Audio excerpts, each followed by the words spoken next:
Les soldats ont récupéré un obus dans le magasin et ont ensuite allumé la mèche.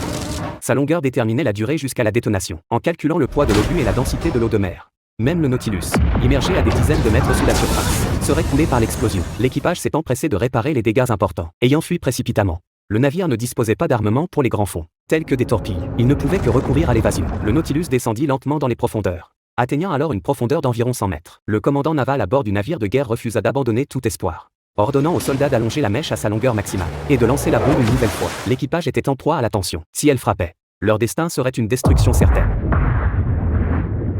La bombe explosa à moins de 5 mètres d'eux, et les hommes esquissèrent un sourire, soulagés d'avoir échappé au pire. Mais leur soulagement fut de courte durée. Les éclaireurs à bord du navire de guerre détectèrent bientôt des bruits étranges sous les vagues. Plus terrifiantes encore que la bombe étaient les créatures inconnues qui rôdaient dans les profondeurs.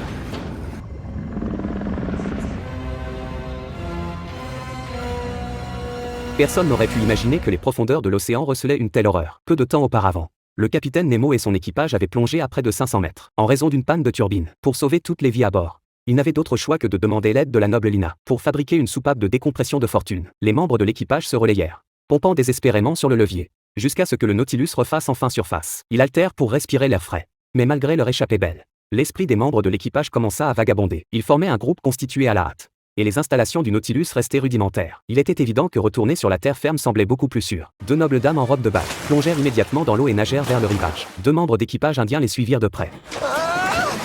Nemo regarda cette scène. Impuissant, il ne pouvait tout de même pas les abattre, n'est-ce pas? Bientôt, un groupe de gardes arriva sur le rivage. Ils avaient reçu une notification de la Compagnie des Indes orientales et savaient que le Nautilus transportait des fugitifs. Ils réquisitionnèrent immédiatement des bateaux sur le rivage pour les poursuivre. Lena remarqua également cette évolution et fit rapidement demi-tour vers le Nautilus. Cependant, Nemo se trouvait désormais face à un grave problème. Le navire avait soudainement perdu toute son alimentation électrique. Lui et le concepteur inspectèrent tous les systèmes, mais ne trouvèrent aucune source de dysfonctionnement. Alors qu'ils étaient désemparés, Lena revint vers le sous-marin et retira calmement un morceau de fil du circuit électrique. De toute évidence, pour assurer une fuite sans encombre, elle avait trafiqué le navire au préalable. Nemo avait envie de pleurer, mais il ne pouvait pas faire grand-chose. La priorité immédiate était d'échapper aux gardes qui les poursuivaient. Alors que l'équipage regagnait ses postes, le Nautilus commença sa lente descente. Les gardes se tenaient impuissants sur le pont, regardant le navire colossal disparaître sous les vagues.